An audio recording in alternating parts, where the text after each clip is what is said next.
नमस्कार और स्वागत है। आज हम हिंदू इतिहास और पुराण साहित्य के एक बेहद दिलचस्प लेकिन अक्सर शायद गलत समझे जाने वाले पात्र पर बात करेंगे, शुक्राचार्य। हमारे पास कुछ लेख और नोट्स हैं जिनमें शुक्राचार्य असुरों के गुरु की अनसुनी गाथा से लिए गए अंश भी शामिल हैं। मतलब आमतौर पर तो लोग उन्हें सिर्फ असुरों के गुरु और वो संजीवनी विद्या वाले ऋषि के तौर पर ही जानते हैं, पर इन स्रोतों को देखने पर लगता है कि उनकी कहानी में कई और पड़ते हैं, है ना? बिल्कुल, बिल्कुल। इन स्रोतों का इरादा शायद यही है कि शुक्राचार्य की वो जो बनी हुई छवि है, उससे आगे बढ़कर उनके व्यक्तित्व की गहराई को समझा जाए। उनकी प्रेरणाएं क्या थीं, उनका योगदान क्या था, ये सब। अक्सर उन्हें बस एक विलेन के गुरु के रूप में देख लिया जाता है, जबकि उनका चरित्र कहीं ज्यादा जटिल और प्रभावशाली रहा है। हाँ, तो हमारा मकसद भी यही है कि इन स्रोतों से मिली जानकारी को थोड़ा खंगालें और शुक्राचार्य की एक ज्यादा साफ तस्वीर पेश करने की कोशिश करें। ये सिर्फ फैक्ट्स के लिस्टिंग नहीं होगी, बल्कि हम उनके फैसलों को, उनकी शिक्षाओं और उनके पीछे के कारणों को समझने की कोशिश करेंगे। चलिए शुरू करते हैं। कहाँ से करें? उनके जन्म और वंश से? हाँ हाँ, वो एक अच्छी शुरुआत होगी, बिल्कुल। क्योंकि उनका वंश उनके चरित्र और उनकी स्थिति को समझने के लिए काफी महत्वपूर्ण है। स्रोत बताते हैं कि वे महान भृगु ऋषि के पुत्र थे, और भृगु तो सप्तऋषियों में से एक थे, है ना? उनका कुल अत्यंत प्रतिष्ठित माना जाता था। अच्छा, भृगु ऋषि के पुत्र? हाँ, और भृगुवंश जो है वो ज्ञान, तपस्या और कभी-कभी थोड़े उग्र स्वभाव के लिए भी जाना जाता था। तो शुक्राचार्य को विरासत में ही एक असाधारण, कह सकते हैं, बौद्धिक और आध्यात्मिक पृष्ठभूमि मिली थी। उनकी माँ का नाम काव्य माता बताया गया है। अच्छा, यानी वो एक बहुत ही ऊंचे कुल से थे और उनके नाम शुक्र का भी कोई खास मतलब है। मैंने सुना है ये ज्योतिष से भी जुड़ा है। हाँ, शुक्र का मतलब है उज्जवल, चमकदार या शुद्ध। तो ये ज्ञान और तेजस्विता का प्रतीक है। और ज्योतिष में, जैसा आपने कहा, ये शुक्र ग्रह यानी वीनस से जुड़ा है। और दिलचस्प बात यह है कि शुक्र ग्रह को जहां एक और क्रिएटिविटी, कला, सौंदर्य, ज्ञान, इन सब का कारक मानते हैं, वहीं दूसरी ओर उसे भौतिक सुख, विलासता और कभी-कभी आसक्ति से भी जोड़ा जाता है। ओ, तो ये द्वंद्व। हाँ, ये द्वंद्व शायद शुक्राचार्य के चरित्र में भी झलकता है। एक तरफ महान ज्ञानी ऋषि, लेकिन साथ ही असुरों से जुड़े होने के कारण शक्ति और सांसारिक मामलों में भी उनकी गहरी रुचि थी। ये दिलचस्प है कि नाम में ही उनके चरित्र की वो जटिलता के संकेत छुपे हैं। अच्छा, अब उनकी शिक्षा पर आते हैं। शुरुआती ज्ञान तो जाहिर है पिता भृगु से मिला होगा। निश्चित रूप से पिता भृगु और उस समय के जो दूसरे ऋषि थे, उनसे उन्होंने वेद शास्त्रों का गहन अध्ययन किया।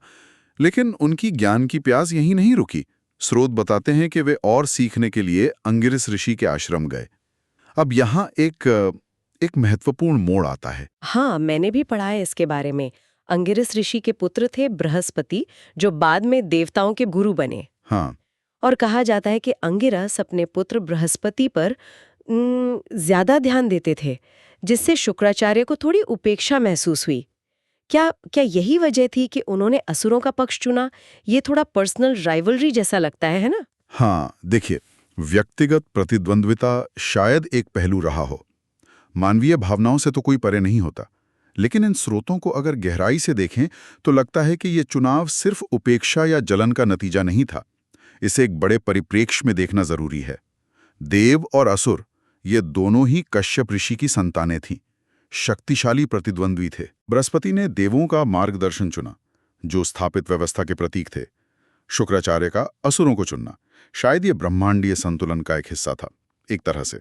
ये ज्ञान और शक्ति के वितरण का एक तरीका हो सकता है। हाँ, जहां एक पक्ष को स्थापित व्यवस्था का ज्ञान मिला, वहीं दूसरे पक्ष को उस व्यवस्था को चुनौती देने या उससे अलग अपना स्थान बनाने के लिए जरूरी ज्ञान और रणनीति मिली। अच्छा, तो ये सिर्फ दो ऋषियों की आपसी खींचतान नहीं, बल्कि एक तरह से ज्ञान के दो अलग-अलग उपयोगों या विचारधाराओं का प्रतिनिधित्व बन गया। एक जो स्थिरता चाहता है, हाँ, दूसरा जो चुनौती पेश करता है। हाँ, कुछ हद तक ऐसा कह सकते हैं। बिल्कुल, बृहस्पति और शुक्राचार्य की प्रतिद्वंदिता को अक्सर ज्ञान के दो ध्रुवों के रूप में देखा जाता है। एक दिव्य व्यवस्था को बनाए रखने वाला ज्ञान, और दूसरा उसे चुनौती देने वाली शक्ति को ताकत देने वाला ज्ञान। ये संघर्ष पुराणों में बार बार उभरता है। और इसी ज्ञान की पराकाष्ठा थी उनकी सबसे प्रसिद्ध सिद्धि, संजीवनी विद्या, मरे हुओं को जिंदा कर देने की शक्ति। ये कैसे मिली उन्हें? हाँ, ये स्रोत बताते हैं कि ये कोई साधारण उपलब्धि नहीं थी। बिल्कुल नहीं। इसके लिए शुक्राचार्य ने भगवान शिव की अत्यंत कठोर, मतलब लगभग आत्मविनाशक तपस्या की थी। वो शिव की भक्ति में पूरी तरह लीन हो गई थे, सालों तक कठिन साधना की। उनकी निष्ठा और उनके दृढ़ संकल्प से प्रसन्न होकर ही भगवान शिव ने उन्हें ये अद्वितीय वरदान दिया, मृत संजीवनी विद्या का ज्ञान। और इस विद्या ने तो सब कुछ बदल दिया होगा। देवासुर युद्धों का तो पूरा नक्शा ही पलट गया होगा, है ना? बिल्कुल। आप सोचिए उस स्थिति की। देवताओं के पास शक्तिशाली अस्त्र शस्त्र थे, वीर योद्धा थे, लेकिन असुरों के पास एक ऐसा गुरु था जो उनके मारे गए सैनिकों को वापस जिंदा कर सकता था। बाप रे। हर बार जब देवता जीत के करीब पहुंचते, शुक्राचार्य अपनी विद्या से असुर सेना को फिर से खड़ा कर देते। इससे असुर, आप कह सकती हैं, लगभग अजय हो गए, कम से कम अस्थायी रूप से तो जरूर। युद्ध अंतहीन खिंचने लगे। शुक्राचार्य असुरों के लिए एक स्ट्रेटेजिक एसेट बन गए, जिसके बिना उनका अस्तित्व ही खतरे में पड़ जाता। ये दिखाता है कि मतलब कोई विशेष ज्ञान या तकनीक होना कितना बड़ा अंतर पैदा कर सकता है। लेकिन यहीं पर वो नैतिक सवाल उठता है जिसका जिक्र आप शायद पहले कर रहे थे। क्या इतनी शक्तिशाली विद्या का इस तरह एक पक्षीय उपयोग सही था? यही तो सबसे बड़ा प्रश्न है जो इन स्रोतों को पढ़कर मन में आता है। संजीवनी विद्या अपने आप में न अच्छी थी न बुरी, वो तो विशुद्ध ज्ञान था, प्योर नॉलेज। लेकिन उसका उपयोग असुरों के पक्ष में होने से संघर्ष लंबा खिंचा, विनाश बढ़ा, और वो जो ब्रह्मांडीय संतुलन है वो बिगड़ा। यह हमें सोचने पर मजबूर करता है कि क्या असाधारण ज्ञान या शक्ति पाने वाले पर कोई नैतिक जिम्मेदारी होती है कि उसका उपयोग कैसे किया जाए? क्या निष्ठा या पक्षधरता ज्ञान के विवेकपूर्ण उपयोग से ऊपर हो सकती है? ये दुविधा सिर्फ पौराणिक कथाओं तक सीमित नहीं है।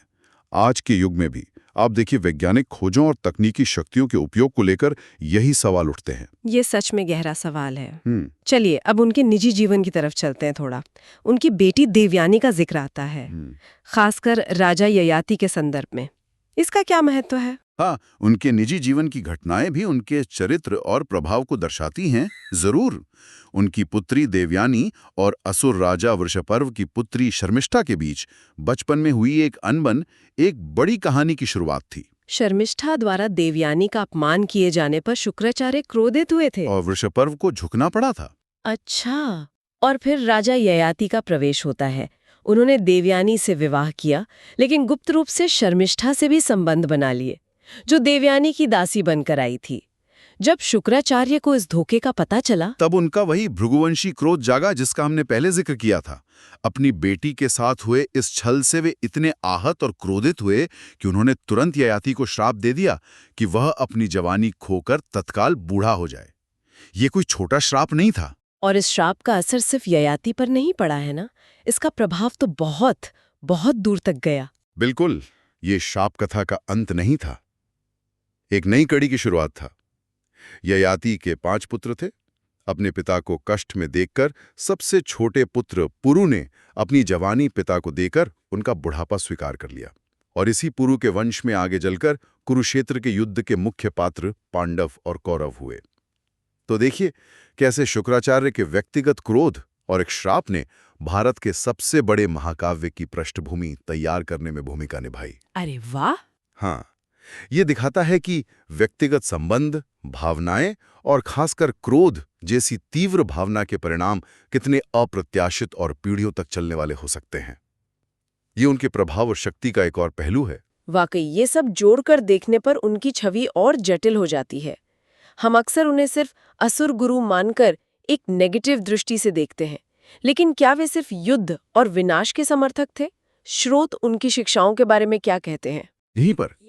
यहीं पर उनकी छवि का एक और महत्वपूर्ण पहलू सामने आता है, जो अक्सर नजरअंदाज कर दिया जाता है। स्रोत स्पष्ट करते हैं कि वे केवल युद्ध कला या मायावी शक्तियों के शिक्षक नहीं थे। उन्होंने असुरों को नीति, राजनीति, कूटनीति और सबसे महत्वपूर्ण शासन कला, गवर्नेंस भी सिखाई। वे चाहते थे कि असुर केवल योद्धा ना बने, बल्कि कुशल शासक और रणनीतिकार भी बने। और इसका सबसे बड़ा प्रमाण है शुक्र नीति। मैंने सुना है इसकी तुलना कौटिल्य के अर्थशास्त्र से भी होती है। क्या है इसमें खास?